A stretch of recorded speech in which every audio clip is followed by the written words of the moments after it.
사실 저는 설교가도 신학자도 연구가도 아니기 때문에 너무나 연약하고 부족하기 때문에 피하려고 했지만 또 이 진리의 불 교회에 말씀을 전하러 오고자 하는 사람들이 별로 많지 않아요. 왜냐하면 진리의 햇불 교회가 이름부터 특별하지 않습니까? 또 여기 성도님들께서도 한 분 한 분이 다 보통 분들이 아니시기 때문에 안 오시려고 하는데,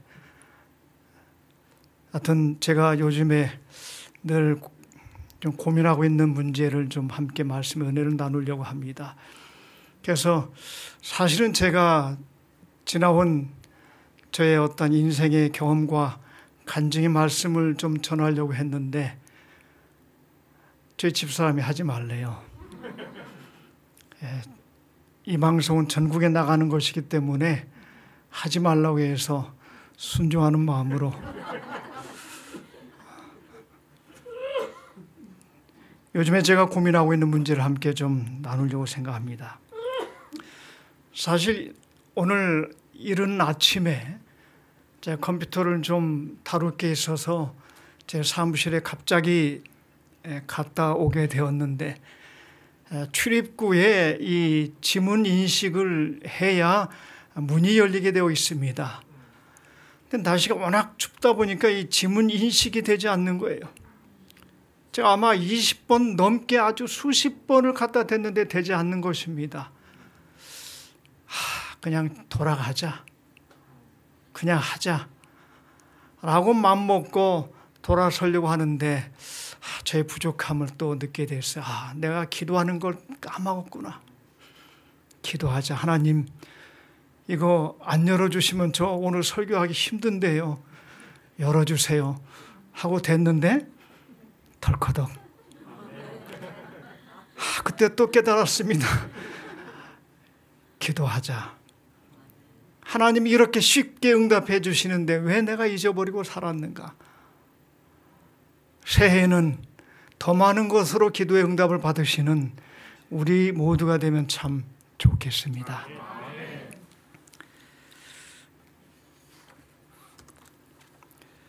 먼저 베드로후서 3장 9절에서 13절에 있는 말씀을 좀 더 요약해서 제가 읽도록 하겠습니다. 주의 약속은 어떤 이에 더디다고 생각하는 것 같이 더딘 것이 아니라 오직 너희를 대하여 오래 참으사 아무도 멸망치 않고 다 회개하기에 이르기를 원하시느니라. 그러나 주의 날이 도적같이 오리니 너희가 어떠한 사람이 되어야 마땅하뇨? 거룩한 행실과 경건함으로 하나님의 날이 임하기를 바라보고 간절히 사모하라. 엊그제 미국의 USA 투데이지에 따르면 미국의 워싱턴 의대에서 한 연구 결과를 발표하였는데 이 조사와 분석 자료에 의하면 이 오미크론 이 감염자의 90% 이상이 무증상자로 연구되었다고 하는 것입니다. 그리고 2022년 1월이 되면 전 세계 인구의 절반 가까이가 이 오미크론에 감염된다라고 하는 예측을 내놨어요. 참 떨리는 시대에 우리가 살고 있습니다. 그러면 이 오미크론보다 더 무서운 것이 무엇일까요? 생각해 보셨습니까? 저는 개인적으로 죄라고 생각합니다. 겉보기에는 이 죄의 증상은 100% 전혀 나타나지 않습니다. 겉보기엔. 그리고 인구 절반이 아니라 전 세계 모든 100% 인류가 다 죄에 감염되어 있지 않습니까? 가장 무서운 것이 바로 죄라고 생각을 해보게 됩니다. 여러분들은 이러한 코로나 위기를 지나면서 어떠한 생각을 하십니까? 부조와 선지자에 보면 노아 홍수 때의 현상을 설명하며 말씀하기를 사람들이 그때의 그 당시의 사람들이 사람 죽이는 것을 두려워하지 않았더라고 기록하고 있습니다. 지금이 그러한 시대가 아닌가 생각합니다. 하나님을 믿지 않는 사람들마저 지금을 마지막 때라고 말합니다. 제 바로 밑에 동생이 교회에 지금 나가지 않지만 아주 어린 시절 교회에 나갔었는데 그도 이제 와서 말하기를 형, 마지막 때는 마지막 때인가 봐. 그리고 또 그가 고백하기를 보아하니 이르시옵녕 내가 옛날에 들었던 그거 아마 곧 일어날 것 같아. 상당히 많은 사람들이 말합니다. 종말이 가까이 왔다고. 그래서 이 코로나가 인간을 통제하기 위한 가장 강력한 수단이 될 것이다 라고 스스럼 없이 말합니다. 그러면 우리 인간의 관심사는 오직 코로나, 백신에 집중되어 있어요. 언제 끝날까? 인간의 관심사가 코로나에 집중하고 있을 때에 예수님은 무엇에 관심을 집중하고 계실까요? 바로 사람입니다. 저와 여러분, 우리의 구원을 위하여 지금 우리 주님은 코로나도 백신도 아닌 여러분에게, 저에게 집중하고 계십니다. 이것이 우리 주님의 유일한 관심사입니다. 그런데 어떠한 사람? 베드로서 3장에 있는 말씀처럼 너희가 어떠한 사람이 되어야 마땅하뇨? 우리 주님은 지금 어떠한 그 사람의 관심을 두고 계십니다. 어떠한 사람일까요? 저는 성경에 나와 있는 두 사람에 주목하게 되었습니다. 그 첫 번째 사람은 요한복음 3장에 나오는 우리가 너무나도 잘 아는 니고데모라고 하는 사람입니다. 1절에 3절을 제가 읽도록 하겠습니다. 바리새인 중에 니고데모라고 하는 사람이 있으니 유대인의 관원이라. 그가 밤에 예수께 와서 가로되 랍비여 우리가 당신은 하나님께로서 오신 선생인 줄 아나이다. 하나님이 함께 하시지 아니하시면 당신의 행하시는 이 표적을 아무라도 할 수 없음이니이다. 예수께서 대답하여 가라사대 진실로 진실로 내게 이르노니 사람이 거듭나지 아니하면 하나님 나라를 볼 수 없느니라. 니고데모의 유일한 관심사는 영생이었습니다. 하나님 나라에 들어가는 것이었습니다. 그러한 자기의 관심을 가지고 그리스도를 찾아왔어요. 그것도 언제? 밤중에. 자기의 체면 때문에 사람들의 낯을 피하여 그리스도를 찾아와서 자기 마음속에 숨겨둔 그 영생에 관한 해답을 찾기 위하여 그리스도를 찾아왔는데 예수님이 뭐라고 말씀하세요? 내가 거듭나지 아니하면 하나님 나라에 들어갈 수 없다. 즉 영생을 얻으려면 내가 뭐 해야 한다? 거듭나야 한다. 거듭난 사람이 되어야 한다라고 말씀하고 있습니다. 그 어떠한 사람, 또 다른 사람은 마가복음 10장에 이렇게 말씀하고 있습니다. 예수께서 길에 나가실새 한 사람이 달려와서 꿇어앉아 묻자오되 선한 선생님이여 내가 무엇을 하여야 영생을 얻으리까? 예수께서 이르시되 내가 계명을 안 하니 살인하지 말라, 간음하지 말라, 도적질하지 말라, 거짓 증거하지 말라, 속여 취하지 말라, 내 부모를 공경하라 하였느니라. 그러자 이 사람이 말하기를 선생님이여, 이것은 내가 어려서부터 다 지켰나이다.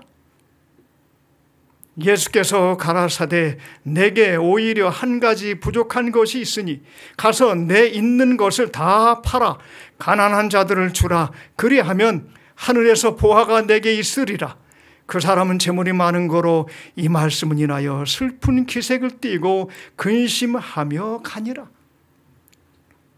그 어떤 사람, 여기 말하고 있는 것은 젊은 부자 관원입니다. 우리도 이 사람에 관한 이야기를 수없이 들어왔어요. 이 사람의 유일한 관심사도 뭐예요? 니고데모처럼 영생이었습니다. 그런데 예수님은 그를 향하여 뭐라고 말씀하세요? 내가 가진 모든 것을 다 팔아 가난한 사람들에게 나눠주라. 이것 또한 내 인생을 지금까지 돈으로 살았다면 이제는 그걸 정리하고 새로운 사람으로 바뀌어라. 거듭나라고 하는 권면인 것입니다.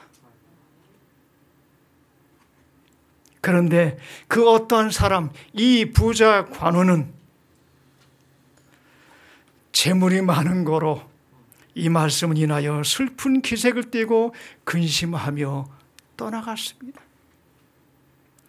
오늘 저는 이 두 사람, 바로 니고데모와 부자 관원에 관하여 잠깐 살펴보려고 합니다. 두 사람의 공통 관심사는 뭐예요?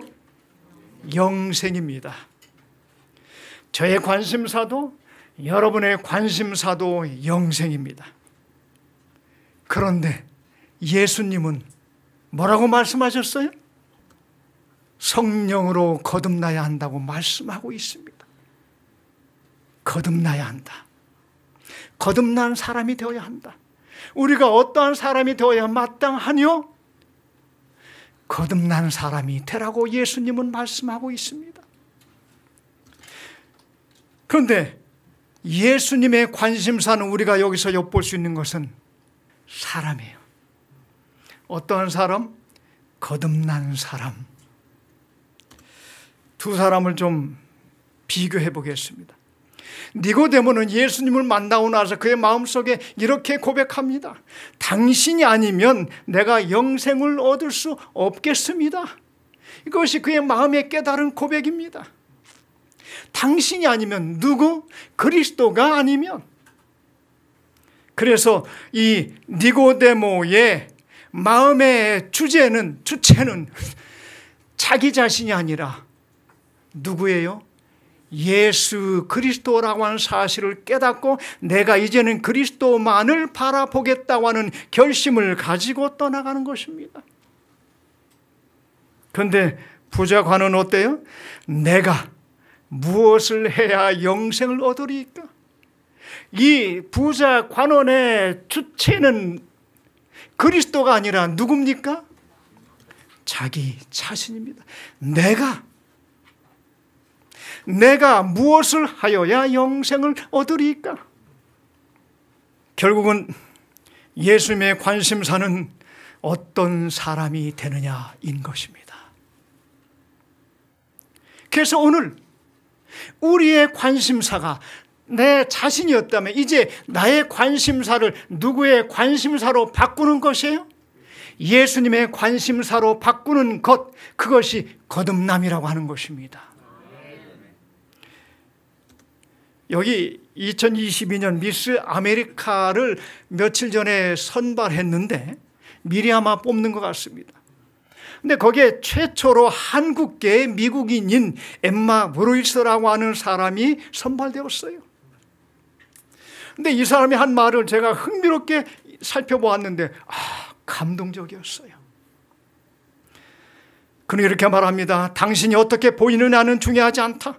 당신의 배경이 어떤 것이냐는 중요하지 않다. 진짜 중요한 것은 당신이 어떤 사람이냐, 당신이 어떤 사람이 되고 싶어 하느냐이다.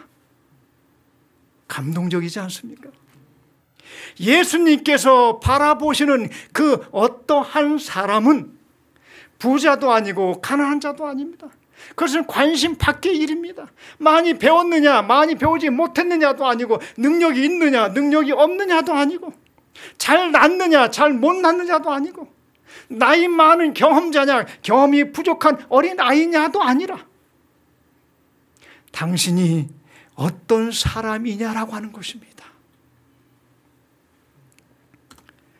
결과적으로 어떻게 되었어요? 시대소망 174쪽에 니고데모에 관하여 이렇게 기록하고 있습니다. 니고데모의 마음은 그리스도께로 이끌려가고 있었다. 구주께서 거듭남에 대하여 그에게 설명하였을 때에 그는 이 변화가 자기 자신에게서 이루어지기를 갈망하였다. 니고데모는 그 교훈을 받아들이고 그것을 마음에 간직하고 돌아갔다. 이러한 사람이 되고 싶지 않습니까? 부자 관원은 어떻게 되었을까요? 이어지는 521쪽에 이렇게 기록하고 있습니다. 그는 영생을 원하였으나 영생의 값이 너무 큰 것처럼 생각되고 재물이 많음으로 그는 슬퍼하면서 떠나갔다. 이 두 사람의 차이점은 무엇입니까? 관심을 어디에 두느냐입니다. 니고데모는 자기의 관심사를 버리고 예수님의 관심사에 관심을 두었습니다. 그래서 그는 거듭남이라고 하는 그 중요한 사실을 깨닫고 돌아갔습니다. 그러나 부자 관원은 자기의 관심사를 버리지 못하고 예수님의 관심사로 채우지 못하고, 그래서 그는 소유에 대한 미련을 버리지 못하고 떠나가고 말았습니다.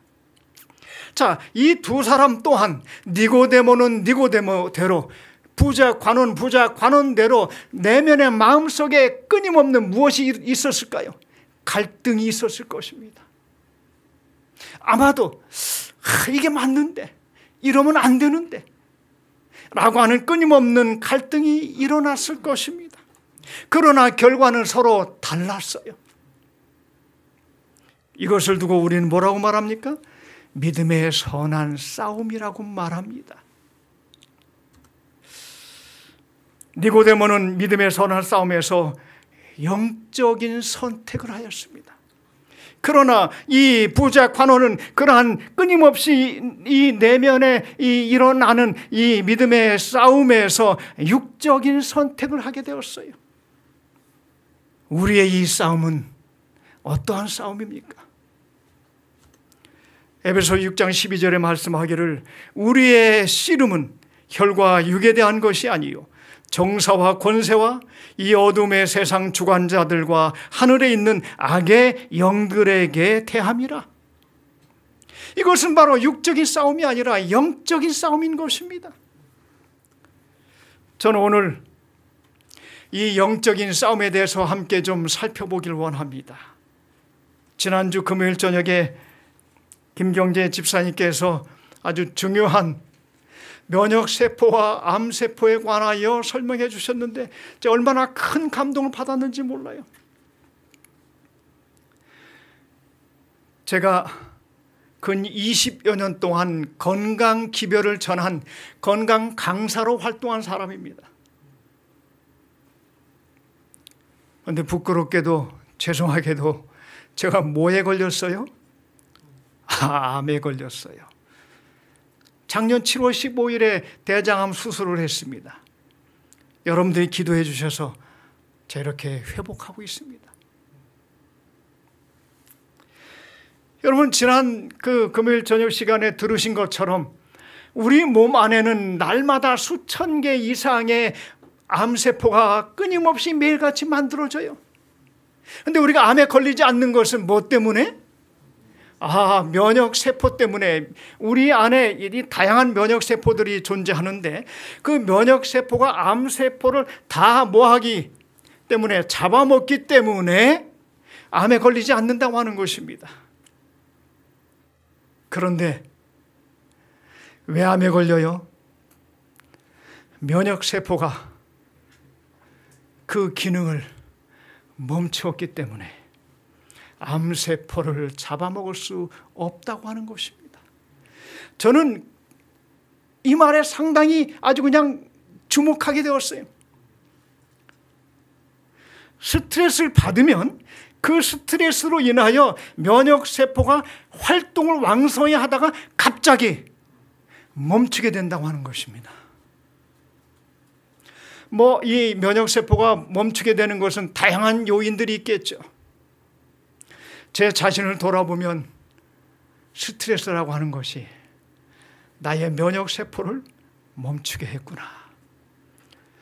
제가 이 채식만 생활했어요. 운동도 나름 열심히 건강을 지키기 위해서 했습니다. 내 스트레스를 이길 수가 없었던 것입니다. 그러니까 많은 스트레스가 쌓이니까 이 면역세포가 다 뭐하고 말았어요? 멈추고 말았어요. 잠자고 만 것입니다. 그래서 제 면역세포보다는 암세포가 더 강해서 제가 암에 걸리게 된 것입니다. 제가 작년에 암 수술 받고 에덴 병원에 이제 회복하기 위해서 들어갔는데 우위를 절제한 우위암 이 수술 환자를 그분에 대한 소식을 듣게 되었는데 이분은 우위를 거의 다 절제한 사람입니다. 그래서 음식을 제대로 정말 조금씩 소량으로 조심스럽게 먹어야 되는데 이분이 뭘 끊지 못했냐면 고기를 끊지 못했어요.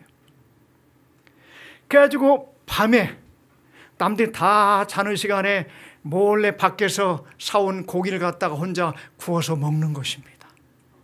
그런데요, 고기를 구워서 먹으면 이게 소화가 됩니까? 넘어가질 않는 거예요. 그래가지고 씹어서 삼키면 토하고, 씹어서 삼키면 얼른 또 화장실 가서 토하고, 또 먹고 토하고 끊임없이 반복한다는 거예요. 끊지 못하는 겁니다. 뭐에 중독됐어요? 고기에. 그러니 면역세포가 깨어날 수가 없는 거예요. 활동할 수가 없는 것입니다. 일해야 하는데 면역세포가 잠자고 있기 때문에 일할 수 없는 거예요.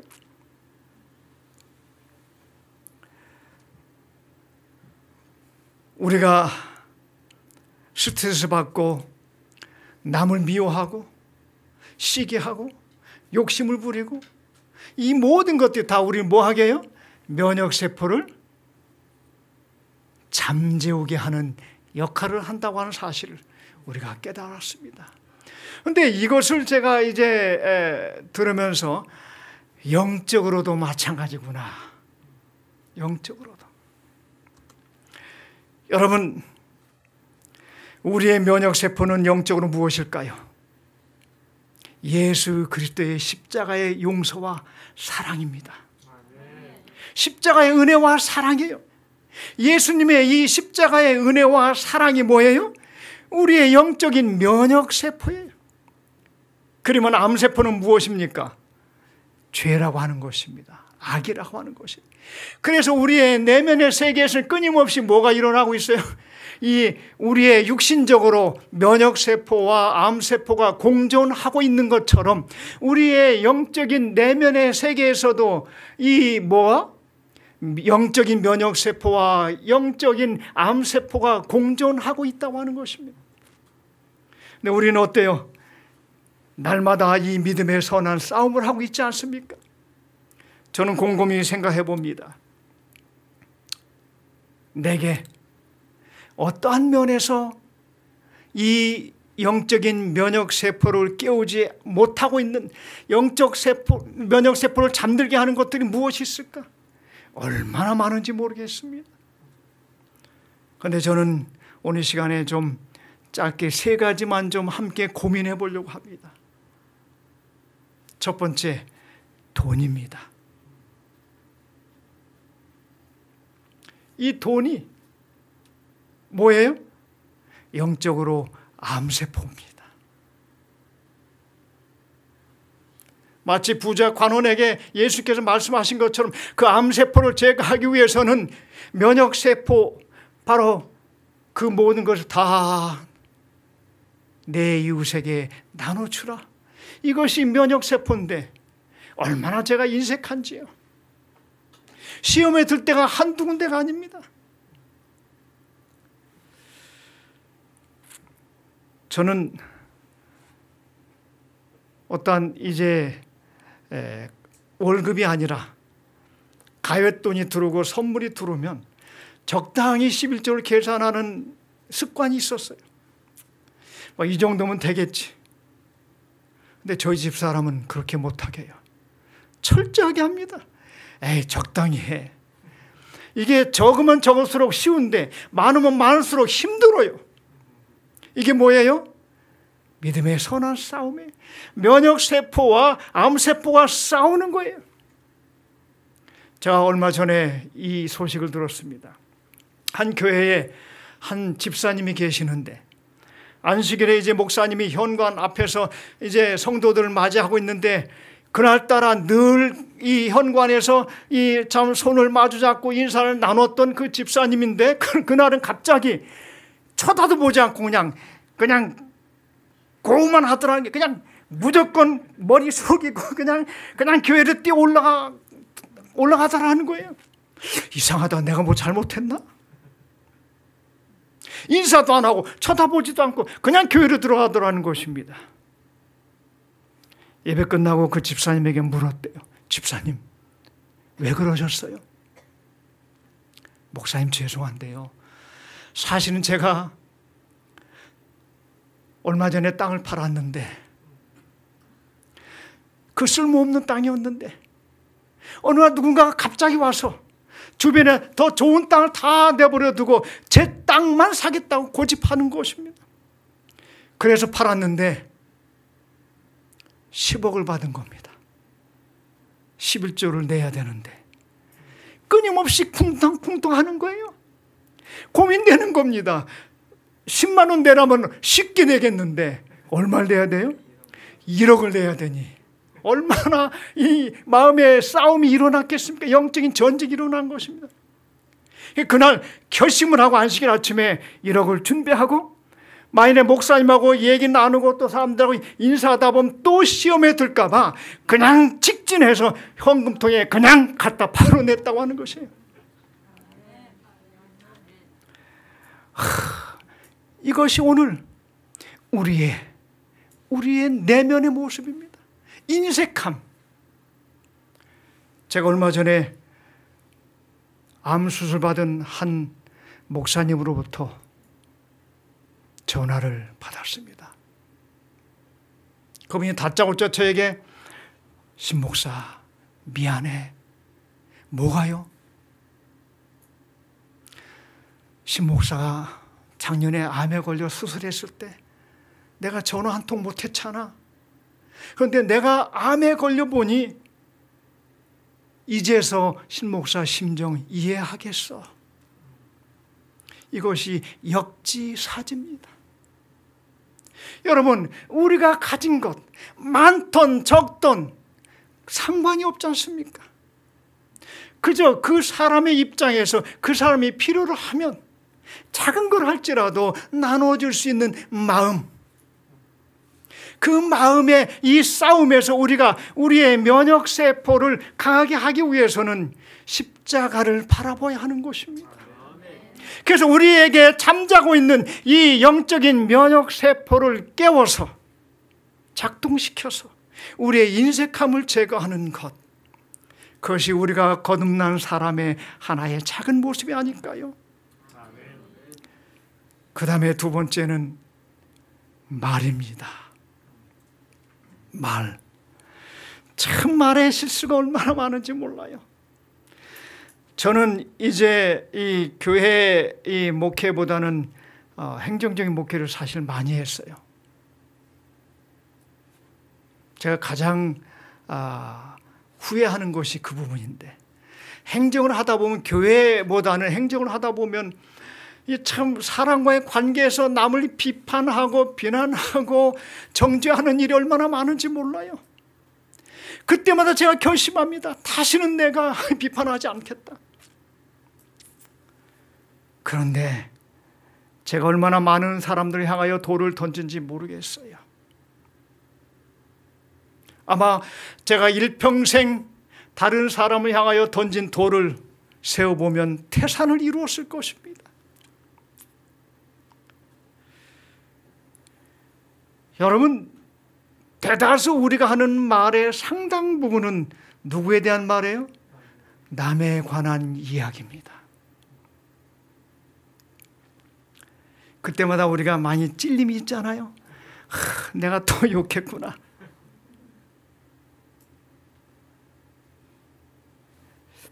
여러분, 우리 마음속에 용서가 안 되는 사람이 있어요. 말할 수 없는, 끊지 못하는 죄된 비밀을 우리가 혹시나 가지고 있는지도 모르겠습니다. 끊지 못하는 것, 용서하지 못하는 것. 내 눈에 흙이 들어와도 그 사람만 생각하면 화가 치밀어 오르고 나는 그 사람을 죽어도 용서 못해. 그 사람 말만 나오면 심장이 거꾸로 서는 그 원수. 그것이 누가 됐든 간에 왜 그를 용서하지 못하나요? 우리의 면역세포가 아직도 차고 있기 때문이 아니겠습니까? 우리가 왜 수많은 허다한 말로 남을 비난하고 정죄하고 비판할까요? 우리의 면역세포가 아직도 멈추고 있기 때문이 아니겠습니까? 예수님은 요한복음 3장에서 야곱의 우물가에서 그 가련한 그 이 사마리아 여인, 그는 평생을 부끄러운 삶을 살아왔어요. 몸을 파는 여인이었습니다. 어디에 떳떳하게 인생을 살아갈 수 있겠어요? 그의 마음속에 늘 생각되는 것은 내가 참 허무한 인생을 사는구나. 그는 사람으로부터 진정한 이 사랑에 목말라 있었습니다. 갈증이 너무너무 큰 사람이었어요. 그 여인이 듣고 싶었었던 것은 영원히 목마르지 아니하는 생명수를 찾는 것이었습니다.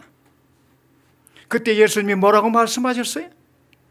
나는 영원히 마르지 아니하는 생명수라고. 여러분, 이 여인이 듣고 싶었었던 말을 예수님이 말씀하셨습니다. 우리는 이 세상을 살아가면서 하고 싶은 말만 하고 삽니다. 그러나 그 사람이 듣고 싶은 말이 무엇인지를 곰곰이 생각해 봐야 하지 않을까요? 그럴 때에 우리의 잠자고 있는 면역세포는 깨어날 것입니다. 요한복음 4장에 누가 나타나요? 38년 된 중풍병자가 나타나지 않습니까? 베데스다 연못가에서 이 사람이 듣고 싶은 말은 어떤 말이에요? 내가 낫고자 하느냐? 내가 낫고자 하느냐? 이 예수님의 말 한마디가 그에게 잠들고 있었던 그 면역세포를 깨운 것입니다. 그리고 일어나 걸으라. 이 사람이 듣고 싶은 말은 내가 낫고자 하느냐? 일어나 걸으라. 오, 사랑하는 믿음의 성도 여러분, 우리가 관계하는 수많은 사람들은 듣고 싶은 말이 있을 겁니다. 그 말만 하고 삽시다. 내가 하고 싶은 말만 하는 것이 아니라 그가 듣고 싶은 말, 그것이 나의 면역세포를 깨우는 일이 아니겠습니까? 그 다음에 세 번째는 핸드폰입니다. 저의 면역세포를 잠들게 하는 것이 핸드폰이에요. 여러분은 어떠하십니까?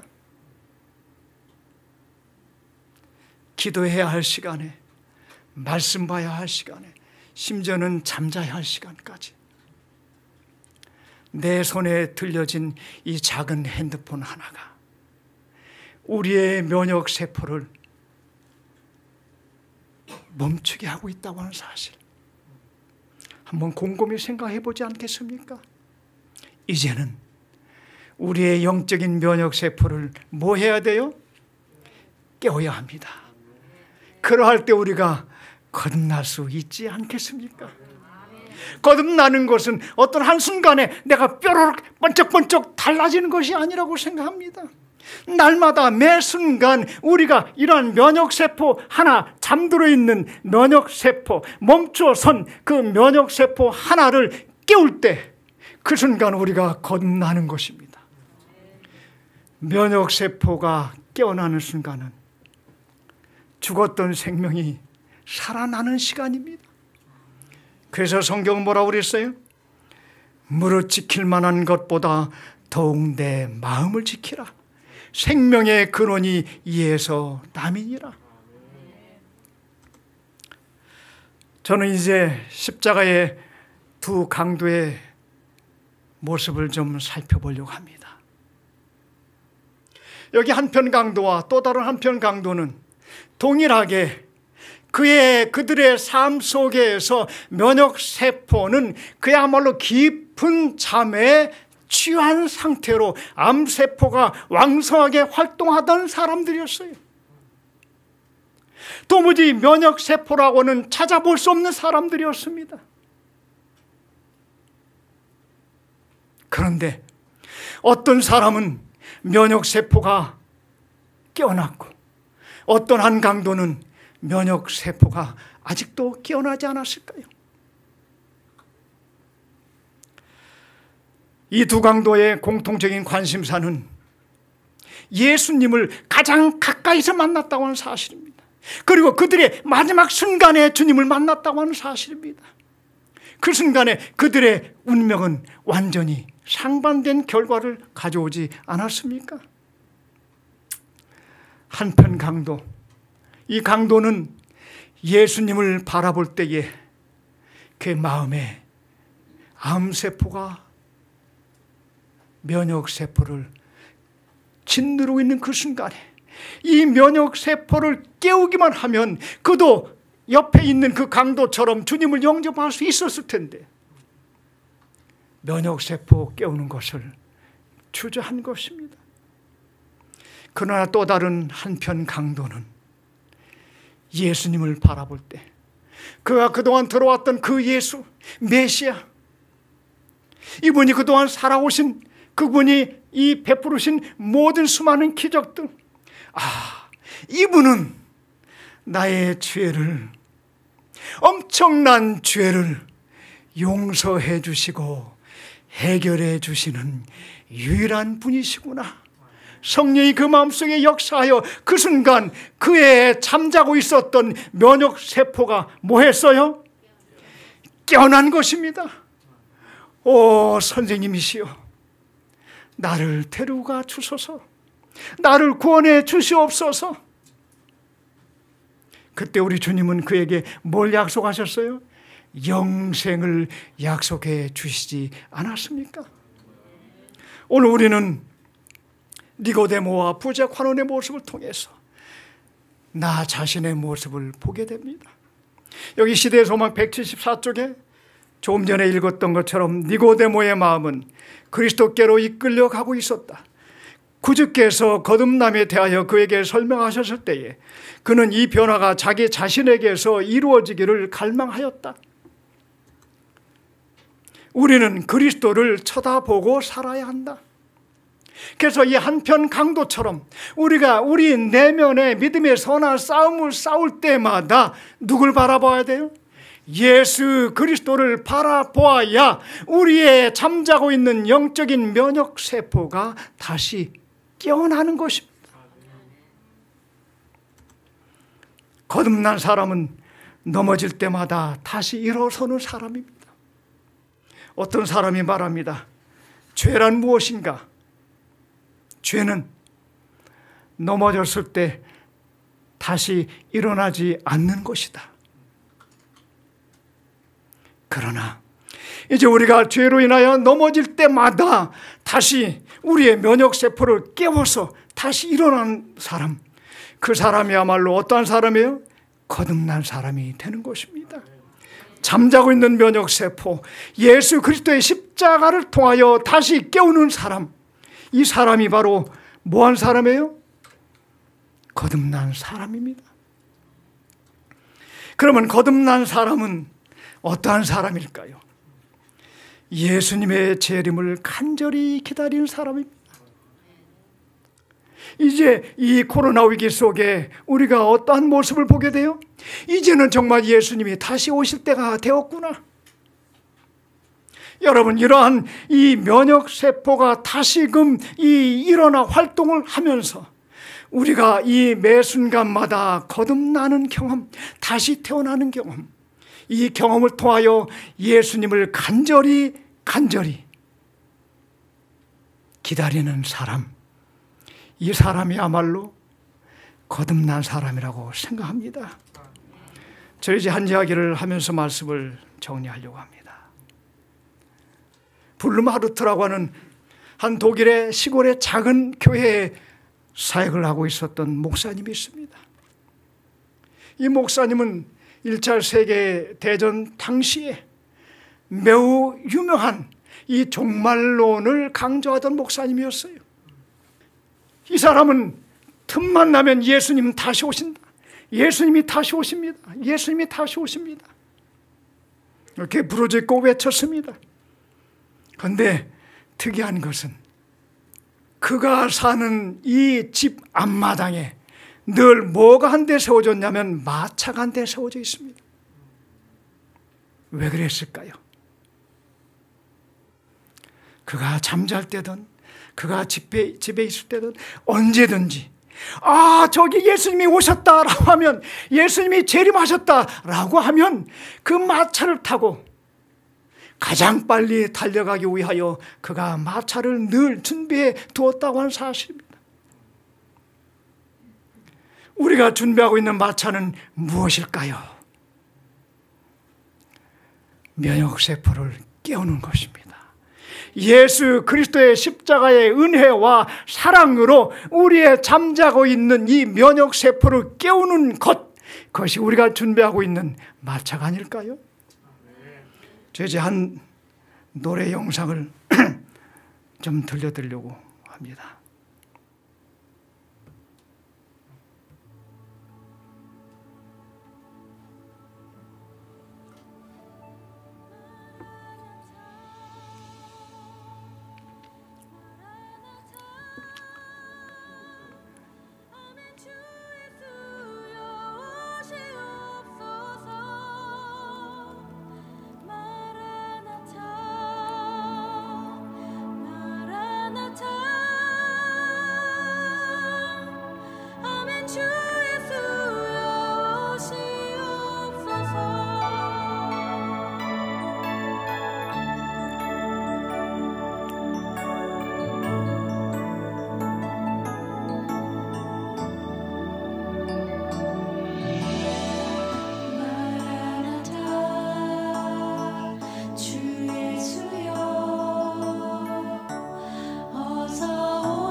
다시 오실 길을 만들자.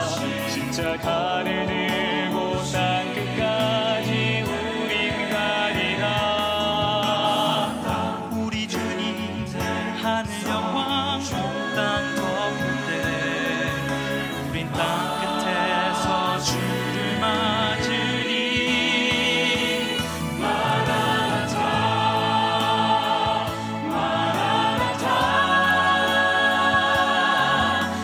주 예수여 오시옵소서.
사랑하는 진례불교회 성도 여러분, 이제 우리 주님 곧 오십니다. 우리의 잠자고 있는 이 면역세포를 깨워서 오직 예수 그리스도 십자가의 은혜와 사랑, 우리 주님만 바라보시면서 재림의 소망 가운데 믿음으로 넉넉히 승리하시는 저와 여러분 되시기를 시간에 간절히 바라면서 말씀을 줄이겠습니다.